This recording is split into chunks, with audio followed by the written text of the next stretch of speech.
बहुत दिन हो गए लेकिन हमें जो लाभ मिलना चाहिए वो क्यों नहीं मिल रहा? क्या कारण है कि हम भगवान का भजन करते हुए भी जो भगवान का जो दर्शन, जो अमोघ लाभ कहलाता है, वो क्यों प्राप्त नहीं होता? इसी के संदर्भ में आज श्री चैतन्य महाप्रभु बता रहे हैं कि नाम जपने वाले को हमेशा नामा अपराध से बचना चाहिए। 10 प्रकार के नामा अपराध माने जाते हैं। पहला है सत्पुरुषों की निंदा करना। दूसरा है कि भगवान नामों में भेद मानना कि राम नाम है, कृष्ण भगवान है, ये अलग है, वो अलग, इस तरह का भेद मानना। अपने गुरुदेव भगवान का अपमान करना, ये तीसरा नाम अपराध। चौथा है शास्त्रों की निंदा करना, है ना, शास्त्रों की निंदा करना। पांचवा अपराध है भगवान नाम में अर्थवाद, माने भगवान के नाम से अपने आप को आगे बढ़ा करके उससे धन लूटना, माने अर्थभाव, माने अपने में प्रकाशित करना। नाम का आश्रय ग्रहण करके पाप कर्मों में प्रवृत्ति होना। चलो चोरी कर ले, दुष्कर्म कर ले, फिर भगवान का नाम स्मरण कर लेंगे तो हमारे सब पाप समाप्त हो जाएंगे। ये सब क्या है? नामापराध कहलाते हैं। सातवां है धर्म, व्रत, जप आदि से इनकी तुलना भगवान के नाम से करना। माने धर्म जो है क्या है? बड़ा है, राम जी का नाम छोटा है। व्रत, कोई भी एकादशी व्रत हो या कोई भी और जितने व्रत हैं, उन सब व्रत की तुलना भगवान के नाम से करना, ये क्या है? 7वां नाम अपराध है। 8वां नाम अपराध है कि जो भगवान नाम नहीं सुनना चाहते हैं, जो भगवान का नाम या भगवान की कथा, भगवान की लीला नहीं सुनना चाहते हैं, उनको जबरदस्ती उपदेश देना, ये भी जो है 8वां अपराध है।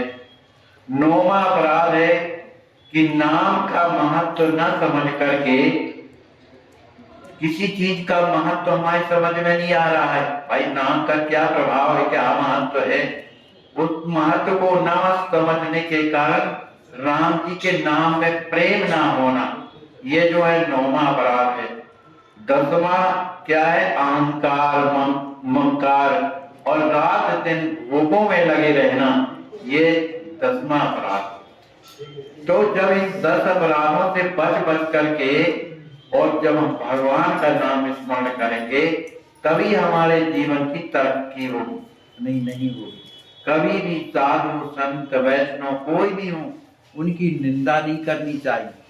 ये नहीं सोचना चाहिए कि हम इनसे बढ़ करके, हम तो रात दिन भजन करते हैं, रात दिन कीर्तन करते हैं, तो कुछ नहीं करते। ये क्या है? अपराध कहलाता। अपने से सबको बड़ा मान करके और नाम स्मरण किया जाए तो उसका फल तत्काल मिलता है। अब इसके बारे में कुछ प्रमाण भी ले रहे हैं। कभी भी भक्तों का अपराध नहीं करना चाहिए। तो महाचैतन्य प्रभु हमेशा अपने भक्तों को बचाने के लिए नामापराध के जो 10 दोष बताए हैं, उनसे बचाने के लिए हमेशा उन्हें उपदेश किया करते। देखो हमारे जीवन में क्या होता है कि कभी कभी हमारे पूर्व जन्म के जो संस्कार, अच्छे संस्कार हैं जन्म जन्मांतर के, उन संस्कारों के कारण भी हमारे जीवन में अच्छे कर्म होने लगते हैं। दूसरा, महात्माओं का अगर संग करने लगो तो उनके द्वारा हमें सद्बुद्धि प्राप्त होती है, माने संतों का संग के द्वारा हमें भगवान का मार्ग मिलता है। और तीसरा ये है कि भगवान कृपा करने तब तो उसे संसार से मुक्ति होकर के भगवान के धाम को पहुंचता है। तो ये सब कुछ करने के बाद भी कलयुग में तो केवल हरे राम हरे नाम केवलम कलौ नास्ते था। केवल भगवान के नाम के अलावा दूसरा कोई कल्याण का रास्ता नहीं है। इसलिए राम नाम जपना चाहिए, निरंतर जपना चाहिए, जितना ज्यादा से ज्यादा बने उतना जपना चाहिए। लेकिन साथ साथ हम अपराधों से भी बचना चाहिए, है ना। क्योंकि ये दोष आ जाने से जो भी हम जपते हैं वो उतना फल प्रदान नहीं करता। इसलिए महाचैतन्य प्रभु हमेशा अपने भक्तों के बीच में रह करके उनसे जो भी अपराध बनते थे वो तत्काल उसका निवारण करते थे। जैसे गोपाल चापल था, जिसने श्रीवास जी के घर में जाकर के जब कीर्तन अंदर हो रहा था तो उसने बाहर दरवाजे में चौक पूर करके देवी की पूजा झूठी मूठी कर, तो झूठी मूठी कर दी। या वो बेचारे भक्त क्या जाने भगवान का कीर्तन करके निकले, और बाहर निकलते हैं तो जो दुष्ट थे वो कहने लगे देखो यहाँ पर देवी की पूजा होगी, ये मांस माने लोगों ने खाया है, मदरा किया है और बने सत्संगी हैं, इस तरह से आलोचना किया। उसका परिणाम क्या हुआ? उस गोपाल चापाल के पूरे शरीर में खून हो गया था। कल आप लोगों ने कहा था पूरे शरीर में गलत कुष्ठ हो गया था, लेकिन वो कुष्ठ ठीक नहीं हो रहा था। तो जाकर के महाचैतन्य प्रभु के चरणों में गिड़गिड़ाया, रोया, तो कहा भाई देखो आप हमारा अपमान करते, पर वो परमात्मा की हैसियत से कह रहे थे तो मैं सहन कर देता, लेकिन चूंकि आपने भगवान के भक्त का अपराध किया है इसलिए क्षमा नहीं होगा। तो क्षमा कब होता है? भक्त अपराध जिनका आपने अपराध किया है जब वो क्षमा कर देंगे तभी आपका अपराध क्षमा होगा। यानी कि अरे हो गया भगवान से मना लेंगे, भगवान नहीं क्षमा करते। भगवान कहते हैं जो अपमान भगत कर कर ही राम रोष पावक हो जरी, तो वो मेरा दुश्मन होता है जो मेरे भक्त का दुश्मन। तो भक्त का अपराध जो है सबसे खतरनाक है राम नाम जाप के। इसलिए भूल करके कभी किसी साधु संत वैष्णव कोई भी हो उनका कभी अपराध नहीं करना चाहिए। लेकिन गोपाल जो चापाल था बड़ा दुखी था, तो बार बार महाचैतन्य प्रभु के चरणों में आके गिड़गिड़ाया, प्रभु आपने सब पर कृपा किया, मुझ पर भी तो कृपा करो।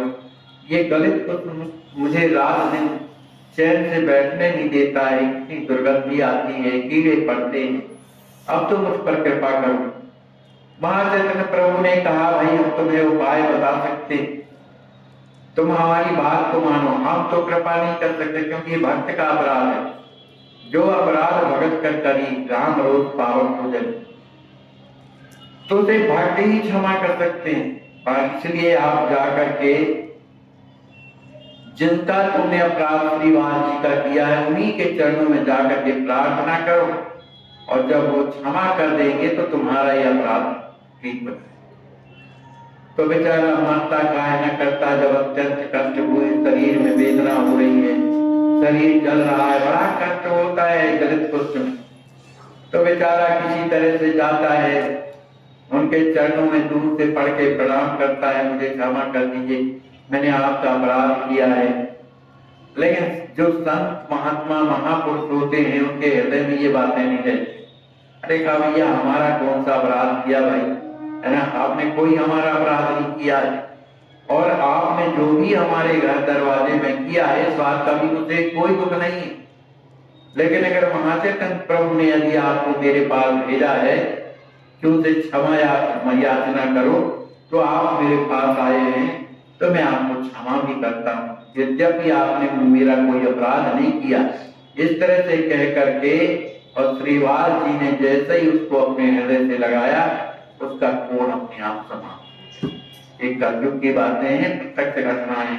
अब जिनको वेद पुराणों में भी विश्वास नहीं है उनके लिए कौन अपना सिर पटकेगा यहाँ से वहां। तो हमेशा भक्ता अपराध से बचना चाहिए। दूसरी बात, जो माता जी है सची देवी, जो गौरांग महाप्रभु की जो माता है स्वयं, उनसे एक अपराध बन गया तो महाचैतन्य प्रभु ने क्षमा नहीं किया। उनसे अपराध क्या बना कि उनके जो बड़े पुत्र थे जिनका नाम था विश्वरूप जी महाराज, वे कहाँ पढ़ते थे? अद्वैताचार्य जी की पाठशाला।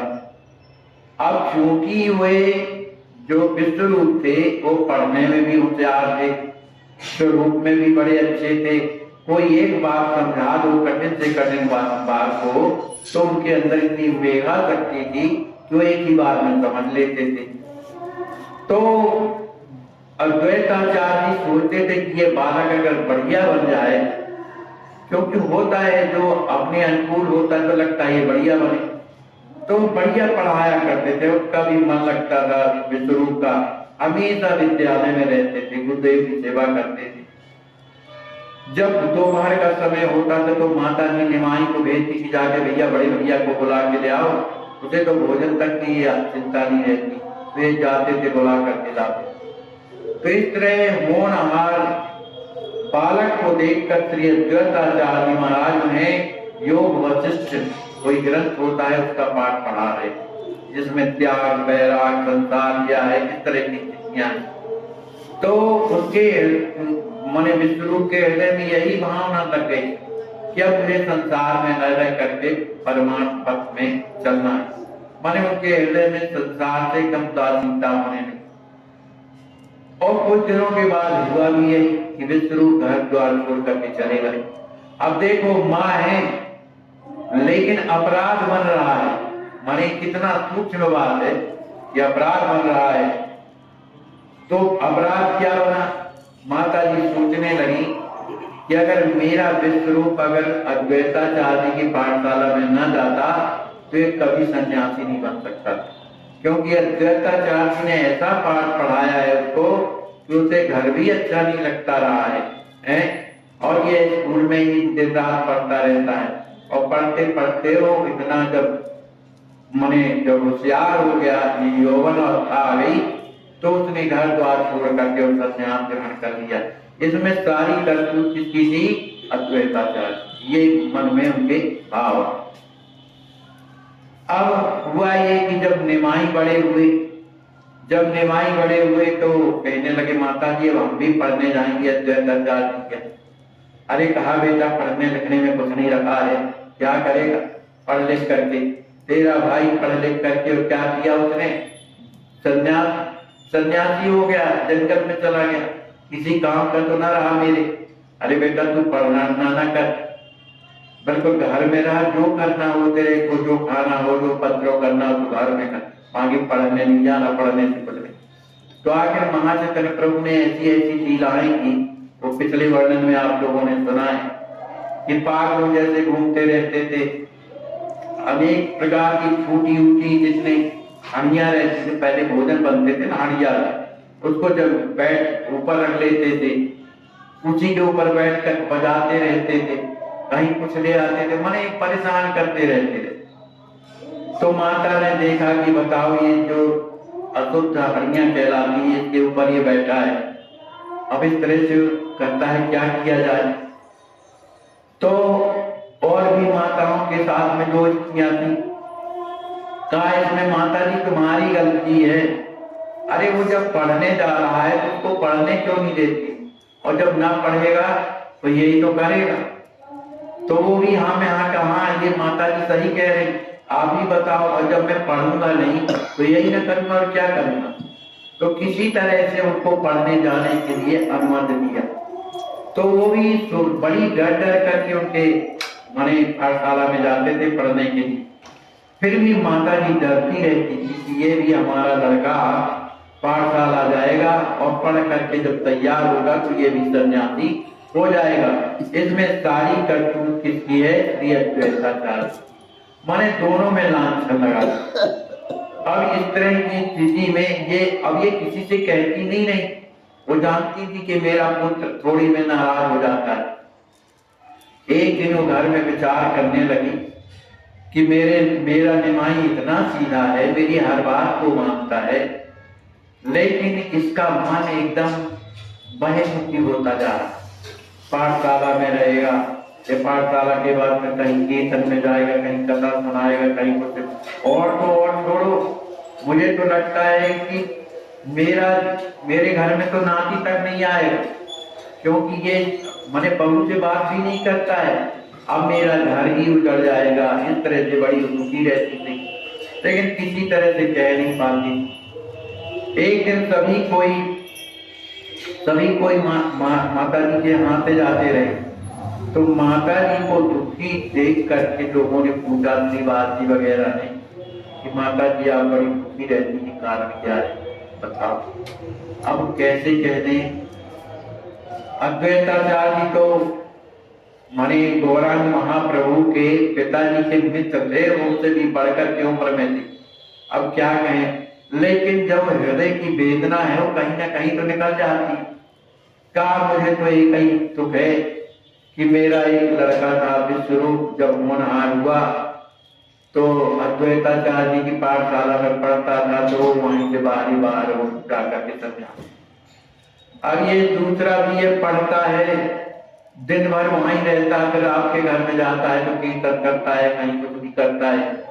तो मुझे तो बड़ा डर लग रहा है, ये अद्वैताचार्य लगता है चाची इनको भी घर से निकाल दे। ये बात जब कही तो सब लोग जाकर के अद्वैताचार्य जी के पास गए और बड़े संकोच से कहा कि भाई आपको माता जी इस तरह का हमारे सामने कहा नहीं, लेकिन बातों के द्वारा तो यही पता चलता है कि वो आपसे नाराज।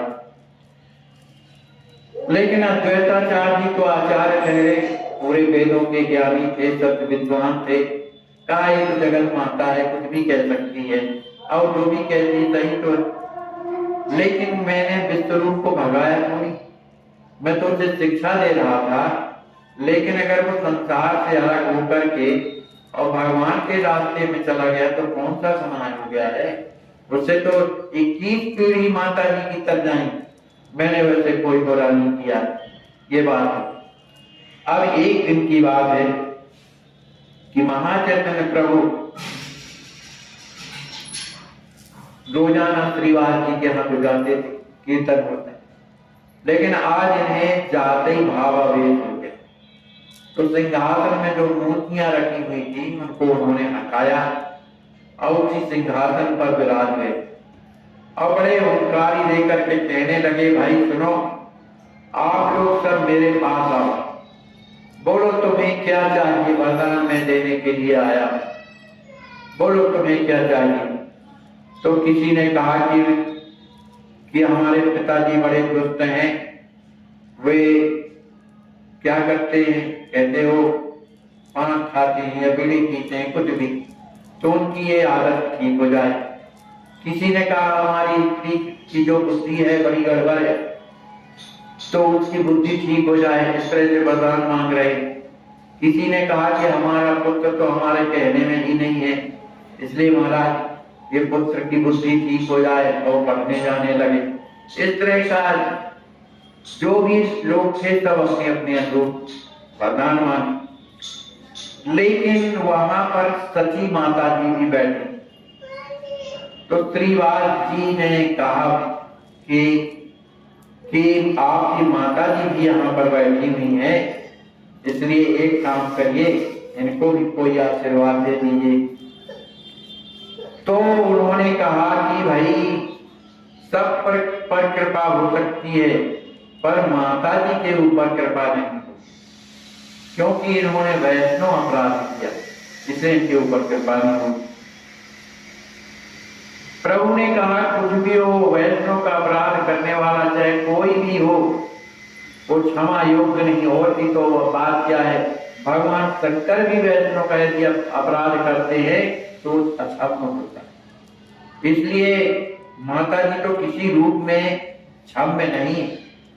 तो श्रीवास जी ने कहा तो प्रभु इसका उपाय तो कुछ बताइए कि इनका प्रायश्चित कैसे हो। तब फिर महाचैतन्य प्रभु कहने लगे कि सती माता ने अद्वैताचार्य जी का अपराध किया, उन्हें जो बात उनके हृदय में नहीं थी उसके ठीक विपरीत माता जी ने उनके हृदय में इस तरह सोच कर उन्हें लांछन लगाया, जिसके कारण इन्हें अपराध पड़ा। तो इसका उपाय क्या है, कहा माता जी स्वयं आचार्य जी के यहाँ जाएं और उनके चरणों की धूल लेकर अपने मस्तक में जब रखेंगी तभी इनका अपराध सही होगा। क्योंकि पवित्र धूल कौन मानी जाती है, सब शरीर में चरण ही पवित्र माने जाते हैं, वंदनीय माने जाते हैं, है ना। चरणों की पूजा होती है, सिर की थोड़ी कोई करता है। तो उनके चरण रस को लेकर के जब माता जी अपने सिर में चढ़ाएंगी तभी इन पर भगवान की कृपा होगी।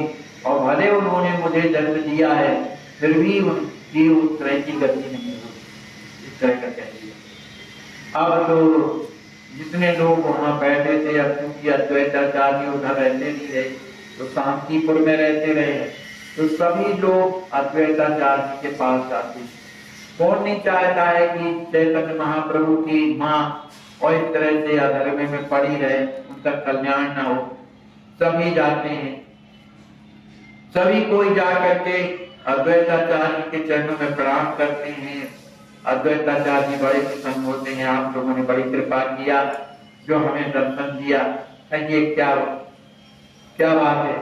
तब सब लोगों ने प्रार्थना किया कि इस समय जो है गौरांग देव अपने भाव में आकर के सब पर कृपा किया, सबको आशीर्वाद दिया, लेकिन सची माता को आशीर्वाद न दे करके और ये कहा कि ये अत्यंत अपराधी, और वो अपराध आपके लिए कह रहे हैं कि उन्होंने आपका जो है अपराध किया है, इसलिए आप उन्हें क्षमा करिए।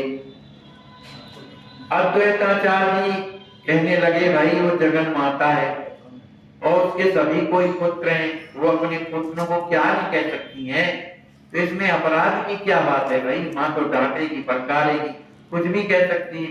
पुत्र के प्रति मोह होता है तो वो अपराध की, अब वो आगे नहीं बोल पाते थे, लेकिन अपराध तो अपराध है।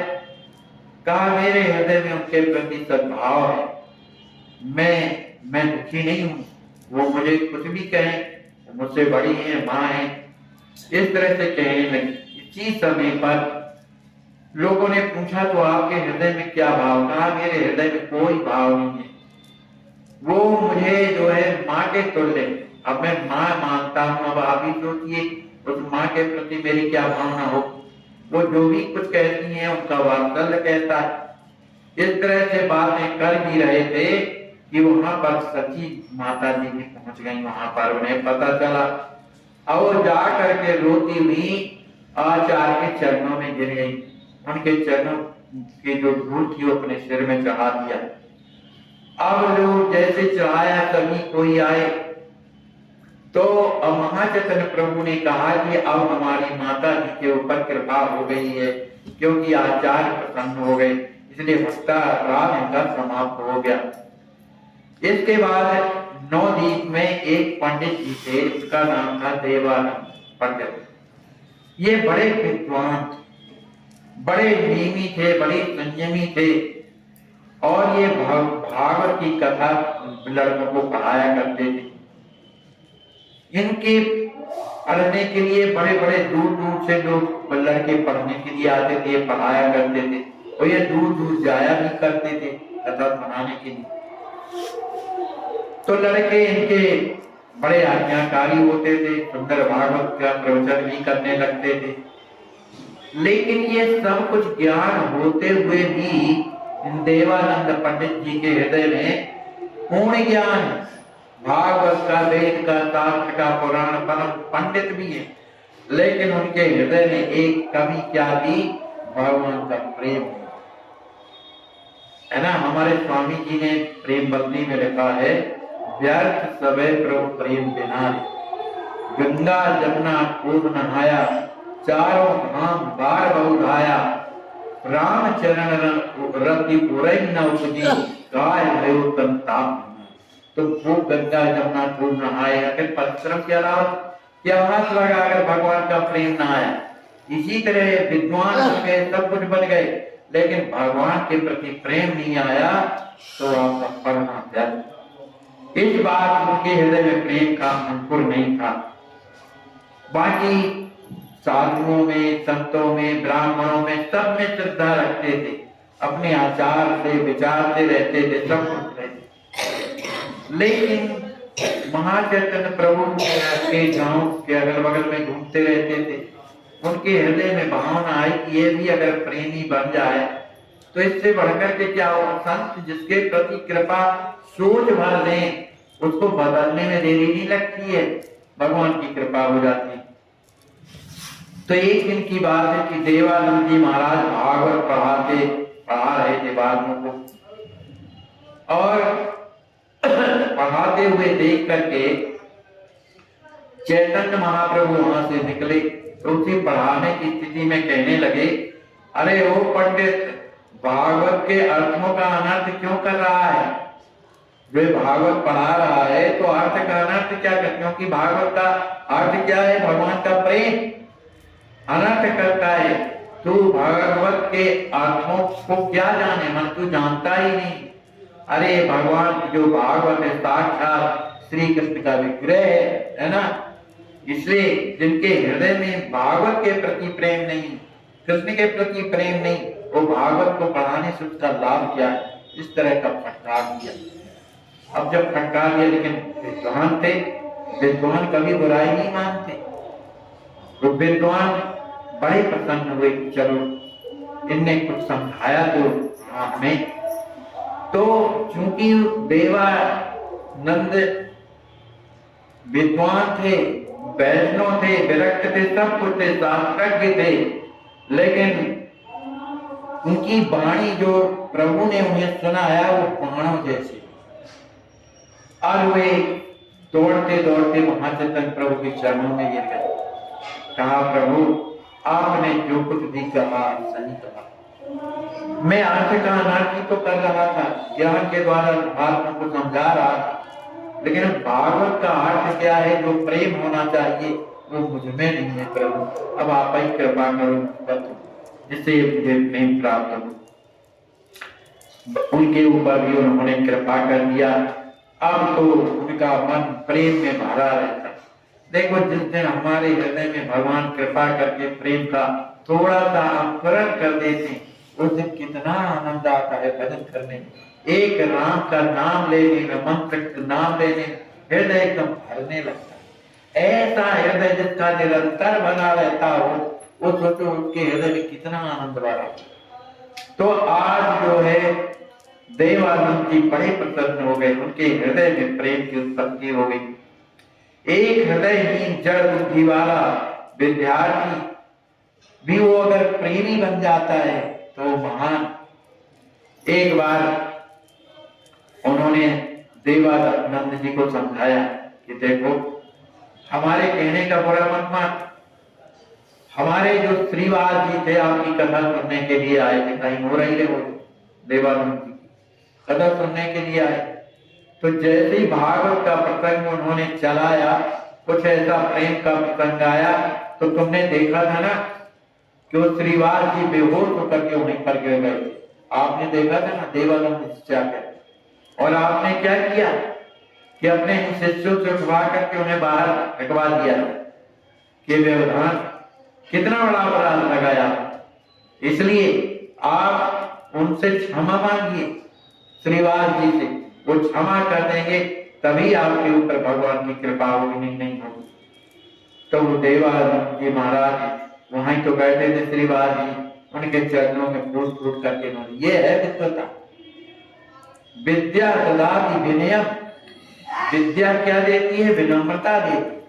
और अगर विनम्रता नहीं आई, केवल विद्या भर, वो अकड़ा किसी काम का नहीं। चरणों में जब गिरे तो श्रीवास जी ने कहा, भैया हम आपसे असत्य नहीं बोलते हैं भैया, आपने तो जो भागवत की कथा सुनाई तो हमारा हृदय इतना प्रेम में भर गया कि हम आपको क्या दे दें, है ना। आपने क्या किया हमें तो कुछ पता नहीं, लेकिन आपने जो हमें दिया वो हम कभी ऋण नहीं हो सकते, और हमारे हृदय में आपके प्रति एक भी द्वेष नहीं। और महाचैतन्य प्रभु ने अगर आपको भेजा है हमारे पास, तो हम आपको क्षमा करते हैं, आपको प्रेम प्राप्त हो। जब क्षमा किया तब उनके नेत्रों से प्रेम आंसू बहने लगे। इस तरह से महाचैतन्य प्रभु अपने भक्तों को कभी कुमार नहीं जाने देते थे, स्वयं साथ में रहते थे, है ना। साथ में रह करके अपने भक्तों को रास्ता दिखाते थे कि भैया, इसलिए हम भजन जो करते हैं आज हमको जो नहीं मिल रहा, प्राप्त नहीं हो रहा, उसका कारण है कि हमसे अपराध करते, इसलिए अपराधों से बचना चाहिए। जो अपराध से बच करके भगवान का भजन करते हैं वो निश्चित रूप से भगवान के प्रेम को प्राप्त करते हैं। अब कल की कथा के लिए महाराज बोलिए श्री सीताराम जी महाराज की जय श्री सिया राम। जय श्री राम। आपका शुभ नाम क्या है? श्री गुरु महाराज का दिया, भेष भगवान का दिया, सब संतन का दिया, आपका दिया एक छोटा सा नाम राम कुमार दास। अच्छा, तो आप कहाँ रहते हैं? अपना स्थान नहीं है, चलते फिरते रहते हैं। अच्छा, परिक्रमा करने आए थे, एक मंदिर में ठहरे थे। आपका शुभ नाम क्या है? श्री गुरु महाराज का दिया, भेष भगवान का दिया, सब संतन का दिया, आपका दिया एक छोटा सा नाम राम कुमार दास। गुरुदेव भगवान का क्या नाम है आपका? श्री श्री 108 श्री स्वामी रघुवंश भूषण दास जी महाराज। तो आप लेट करके पंचकोशी परिक्रमा कर रहे थे अयोध्या धाम की? हाँ, 2019 से लेट कर रहे थे। लॉकडाउन में बंद करना पड़ा, बीच में अस्वस्थ हो जाते थे, नहीं करते थे। तो अभी आपको क्या तकलीफ हो गई थी? हम बेहोश हो गए थे, पूरे शरीर में दर्द था। एक आए कोई लाकर सिनेमा में भर्ती कर दिया। उसके बाद एक आध दिन भोजन पहुँचाया, उसके बाद छोड़ दिया। उसके बाद जो भोजन वहाँ मिलता था पाते थे। सीना में दर्द, सांस लेने में कष्ट, सीना और पीछे में ये दर्द अभी भी हल्का है। और घबराहट ज़्यादा हो गया कि कोई है नहीं, इससे और ज़्यादा हरास हो गया। तो वहाँ दवा सुई चल रहा था। तो आप ट्रस्ट से अब इलाज कराना चाहते हैं? हाँ, जो हम स्वस्थ हो जाए कहीं भी, बिल्कुल ठीक हो जाएंगे, स्वस्थ हो जाएंगे, की परिक्रमा करें। हाँ, ठीक है, आपका इलाज सभी जाँच वाँचें कराते हैं, आप निश्चिंत रहिए आप। हाँ, जय सिया राम। दंडवत महाराज जी, कैसे हैं? ठीक हैं? कितने बजे आप आज लखनऊ आ गए हैं? 12 बजे आ गए हैं। जांचें कुछ हुई हैं आपकी? जांच हुई हैं? कोई दिक्कत तो नहीं है आपको? खाने पीने की व्यवस्था कैसी है? ठीक है, चलिए आपका इलाज चल रहा है। बाद लखनऊ आज आ गए हैं, अब आपका ऑपरेशन होना है जी।